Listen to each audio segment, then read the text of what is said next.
एक गांव में अर्जुन नाम का एक लकड़हारा रहता था। अर्जुन बहुत गरीब था और जब वह केवल 14 बरस का था, उसके माँ बाप की मृत्यु हो गई थी। अर्जुन रोज जंगल से लकड़ियां तोड़कर लाता और गांव में बेचता। उसे जो भी थोड़े बहुत पैसे मिलते, वह उससे जैसे तैसे अपना पेट भरता। एक दिन जब अर्जुन लकड़ी काटने जंगल गया, तो उसने देखा कि बहुत सारे पेड़ पहले से ही कटे हुए थे। अरे ये क्या? लगता है आज हरिया मेरे से पहले आकर लकड़ियां तोड़कर चला गया। कोई बात नहीं। वैसे भी हरिया को मुझसे ज्यादा लकड़ी की आवश्यकता होती है, इसीलिए आया होगा। चलो अब जंगल के और अंदर चलता हूँ, देखता हूँ वहां कुछ लकड़ियां मिल जाएं। अर्जुन लकड़ियों की तलाश में जंगल के और अंदर चला गया। उसने देखा कि जंगल के बीच बहुत सारे पेड़ थे। अरे वाह, यहाँ तो बहुत सारे पेड़ हैं। अगले 2 महीने तक भी काटूं तो लकड़ी की कोई कमी नहीं होगी। अर्जुन ने पेड़ काटने के लिए जैसे ही अपनी कुल्हाड़ी उठाई, तो उसने देखा कि उस पेड़ पर एक बंदरिया अपने नवजात बच्चे के साथ बैठी हुई फल खा रही थी। अरे ये क्या करने जा रहा था मैं? लगता है इस पेड़ पर ढेर सारे फल लगे हैं, जिन्हें वह बंदरिया अपने नवजात बच्चे को खिला रही है।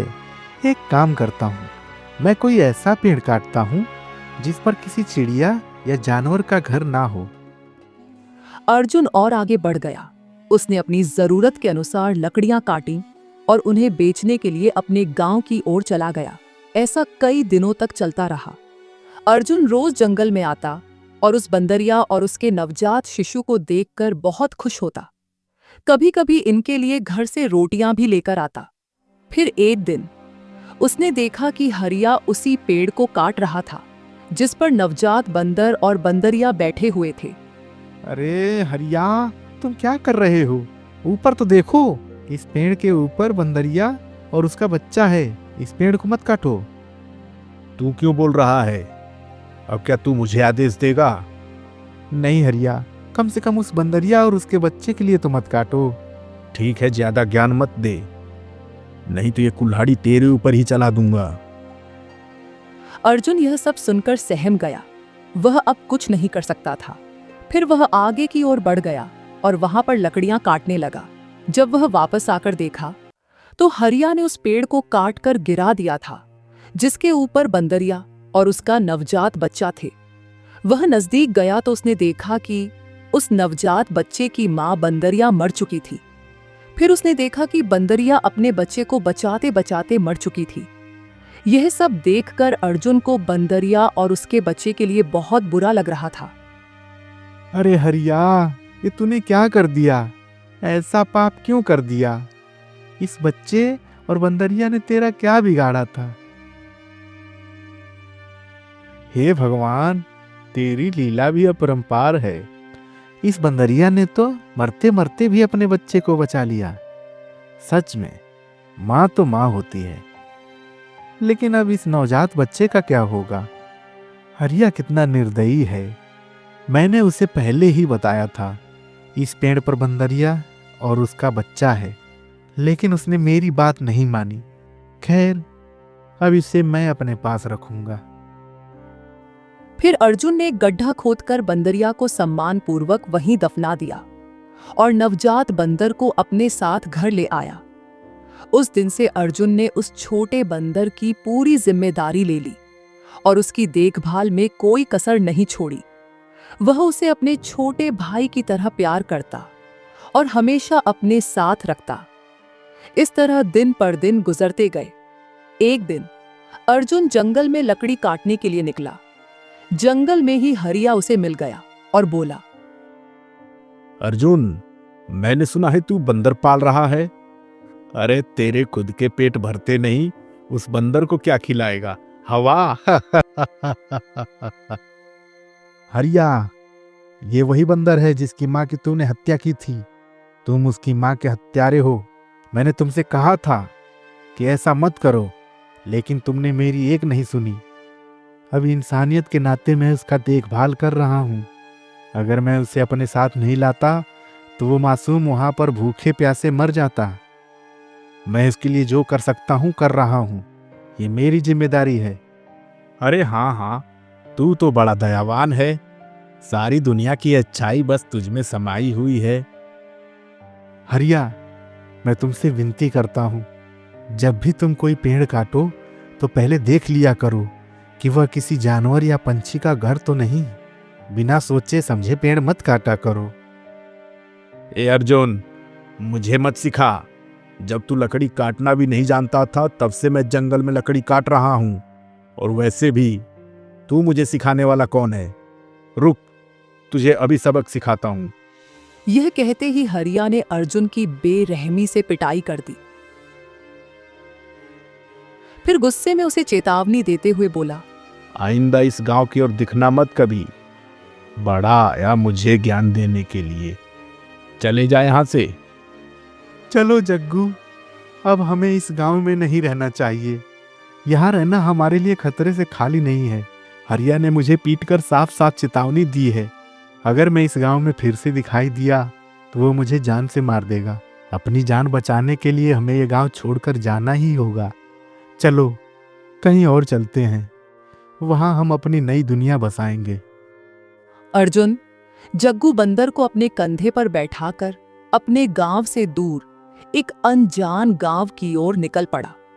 कई दिन बीत गए लेकिन उसे कहीं भी काम नहीं मिला, न ही रहने के लिए कोई ठिकाना था। जैसे तैसे वह एक वक्त का खाना जुटा पाता ताकि खुद और जग्गू का पेट भर सके। एक दिन अर्जुन और जग्गू एक पेड़ के नीचे बैठे थे, थके हुए और परेशान। तभी वहां से एक बाबा गुजर रहे थे। राम राम बाबा। कल्याण हो पुत्र। एक बात बताओ, तुम इस बंदर को इस तरह गोद में लेकर क्यों बैठे हो? बाबा, इसने अपनी माँ को खो दिया। इस दुनिया में इसका कोई नहीं है, इसलिए मैं इसे अपने घर ले आया और अब मैं इसे अपने परिवार का हिस्सा मानता हूँ। लेकिन हमारे गांव के एक आदमी की वजह से मुझे दर दर की ठोकरें खानी पड़ रही हैं। मैं 2 वक्त की रोटी और सर पर छत के लिए भटक रहा हूँ। पुत्र, तुम तो बड़े दयालु हो और तुम्हारा हृदय कितना कोमल है। तुमसे किसी का दुख देखा नहीं जाता। अगर तुम चाहो तो मेरे साथ मेरे आश्रम में रह सकते हो। उस आश्रम में मेरे कुछ शिष्य रहते हैं और कई बार साधु संत भी आते हैं। यदि तुम उनके रहने और खाने की व्यवस्था की जिम्मेदारी उठाओ तो मुझे बहुत खुशी होगी। बाबा, ये तो मेरे लिए बड़े सौभाग्य की बात है, लेकिन क्या मेरा बंदर मेरे साथ आ सकता है? मैं इसे कहीं नहीं छोड़ सकता। हाँ पुत्र, तुम इसे अपने साथ ला सकते हो। अर्जुन बाबा के साथ उनके आश्रम में चला गया। आश्रम में अर्जुन सफाई, भोजन की व्यवस्था करना, हवन की सामग्री लाना और बाबा जी के शिष्यों की सहायता करना, ये सारे काम दिल से करने लगा। साधु बाबा अर्जुन के काम और उसके प्रति लगाव को देखकर काफी प्रसन्न होते थे। बाबा हमेशा अपने बाकी शिष्यों के साथ अक्सर अर्जुन की बात करते और उसकी खूब तारीफ करते थे। बाबा जी का एक शिष्य था गौतम। वह अर्जुन की तारीफ सुनकर बहुत जलता था। उसे लगता था कि वह आश्रम में अपनी शिक्षा दीक्षा भी पूरी करता है और वहां के सारे कार्यक्रम और कामों को देखता है, जबकि अर्जुन एक साधारण सा आदमी है। फिर भी बाबा जी सिर्फ उसकी ही तारीफ करते रहते हैं। अब मेरी कोई अहमियत नहीं रही। गौतम भैया, ये लीजिए, आपके लिए ताजे फल लेकर आया हूँ। अर्जुन, तुम काम से बचने के लिए और भी तरीके ढूंढने लगे हो। ज्यादा मेहनत न करनी पड़े इसलिए ये फल लाए हो, है ना? ऐसी बात नहीं है गौतम भैया। बाबा जी ने आज सबको फलाहार करने के लिए बोला था, इसीलिए मैं आपके लिए फल लेकर आया हूँ। अर्जुन और गौतम आपस में बात कर ही रहे थे कि तभी जग्गू बंदर वहां आ गया और फल खाने लगा। अरे अरे, ये क्या कर रहा है? ये फल क्यों खा रहा है? इसे संभालो। इस बंदर ने पूरे आश्रम को तहस नहस कर रखा है। अर्जुन, ये मेरा फल खा गया।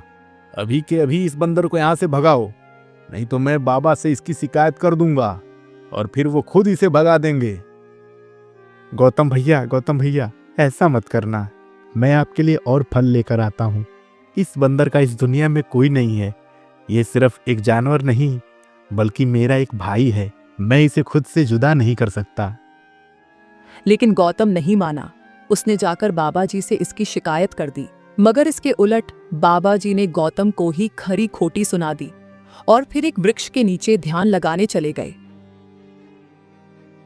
अब तो पानी सर के ऊपर जा चुका है। इस बंदर की वजह से गुरुजी ने मुझे डांट लगा दी। मैं इसे यूं ही नहीं छोड़ूंगा। इसका कुछ तो करना पड़ेगा। लेकिन ऐसा क्या करूं कि सांप भी मर जाए और लाठी भी न टूटे। कुछ दिन बाद बाबा को वहां के राजा ने अपने महल में आने का आमंत्रण दिया। बाबा अपने शिष्य और अर्जुन के साथ महल गए। वहां राजा ने उनका खूब आदर सत्कार किया और उनकी सेवा की। इसके बाद बाबा जी अपने आश्रम में वापस लौट आए। 2 दिन बीत जाने के बाद आश्रम में राजा अपने मंत्री और एक सैनिक के साथ प्रवेश करते हैं। फिर बाबा के सामने जाकर राजा उनसे बोलते हैं, मैं क्षमा चाहता हूं बाबा। मैं इस आश्रम में एक छोटी सी बात के लिए नहीं आना चाहता था, लेकिन बात ही कुछ ऐसी थी कि मुझे आना पड़ा। कोई बात नहीं राजन, आपके आने का कारण बताइए। बाबा, मुझे समझ में नहीं आ रहा बाबा। मैं कैसे कहूं? उसके लिए कोई शब्द नहीं है। यह एक बहुत बड़ा पाप होगा, लेकिन क्या करूं? कहना ही पड़ेगा। कहिए राजन, कहने से ही पता चलेगा। बाबा, 2 दिन से हमारी महारानी का सोने का हार नहीं मिल रहा है, तो मैं उसी को पूछने के लिए यहां पर चला आया। साफ साफ बताइए महाराज, आप कहना क्या चाहते हैं? क्या हमारे जाने के बाद से वह हार गुम हुआ है? सच कहूं तो हाँ, मतलब हम में से किसी एक ने आपका हार चुराया है, ऐसा कहना चाहते हैं आप? नहीं नहीं बाबा, मैं ऐसा शक आपके ऊपर नहीं कर सकता, लेकिन महारानी की वजह से मुझे यहां आना पड़ रहा है। उन्होंने ही। राजन, आपके यहां आने से मुझे कोई आपत्ति नहीं है। रही बात उस हार के चोरी होने की, तो मैं अपने शिष्यों के बारे में बहुत अच्छे से जानता हूं।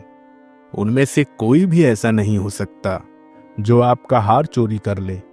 फिर भी अगर आपको तसल्ली करनी है तो आप आश्रम के शिष्यों की तलाशी ले सकते हैं। ठीक है बाबा। राजा के साथ आए हुए सैनिक ने सबकी तलाशी ली। जब वे अर्जुन के पास पहुंचे तो उन्हें उसके झोले में वह हार मिला। महाराज, ये हार अर्जुन के पास से मिला है। छोड़ो मुझे, मैंने कोई चोरी नहीं की है। ये मेरे पास कहां से आया मुझे नहीं पता। मैं ऐसा पाप कभी नहीं कर सकता। बाबा, मैं सच कह रहा हूं बाबा, मैंने ऐसा कुछ नहीं किया। अर्जुन, तुमने चोरी की है? यह मैं कभी सोच नहीं सकता था कि तुम इतनी गिरी हुई हरकत कर सकते हो। नहीं नहीं गौतम भैया, मैं सच कह रहा हूं, मैंने कोई चोरी नहीं की है। मुझे तो हार के बारे में पता भी नहीं था। बाबा, ये लड़का रंगे हाथों पकड़ा गया है, फिर भी ऐसी बातें कर रहा है। अब मैं कुछ नहीं कर सकता। मुझे इसे सजा देने के लिए अपने महल ले जाना होगा। बाबा, मुझे बचा लीजिए, मैंने ऐसा कुछ नहीं किया। आप मुझे पहले से ही जानते हैं। मैं चोरी के बारे में तो सपने में भी नहीं सोच सकता। कितने बुरे से बुरे दिन मैंने देखे हैं। उस टाइम तो कोई चोरी नहीं करी, भला अब क्या करूंगा? मेरा विश्वास करिए बाबा। राजा का सैनिक अर्जुन को राजमहल ले जाने ही वाला था, तभी पीछे से एक आवाज आई। महाराज, मेरे भाई ने कोई चोरी नहीं की है। सबने पीछे मुड़कर देखा तो वहां अर्जुन का बंदर खड़ा था। ये क्या, एक बोलने वाला बंदर? हाँ महाराज, मैं एक बोलने वाला बंदर हूँ। बचपन से लेकर आज तक मेरे भाई ने ढेर सारी बातें की हैं और मैं उन्हीं से यह सब सीख गया हूँ। उन्हें मेरे से बातें करते हुए देखकर मैंने भी बोलना सीख लिया। मैं पूरे दावे के साथ कह सकता हूँ कि मेरे भाई अर्जुन ने चोरी नहीं की है। जब तुम इतने दावे के साथ कह सकते हो, तो तुम्हें ये भी पता होगा कि किसने चोरी की है। तो बताओ, किसने इसके झोले में जानबूझकर हार डाला? हाँ, मुझे पता है, मैंने खुद देखा है। ये गौतम मेरे भाई के झोले में ये हार डाल दिया था। नहीं नहीं बाबा, ये झूठ बोल रहा है। मैं सच कह रहा हूं, मैंने कोई चोरी नहीं की है। तुम्हारी लड़खड़ाती हुई जुबान ही सब कुछ बता रही है कि तुमने चोरी की है। मैं कभी सोच नहीं सकता था गौतम कि तुम ऐसा काम कर सकते हो। सच सच बताओ, तुमने ऐसा क्यों किया? और उस चोरी का इल्जाम इस बेचारे अर्जुन पर डालकर तुम क्या साबित करना चाहते थे?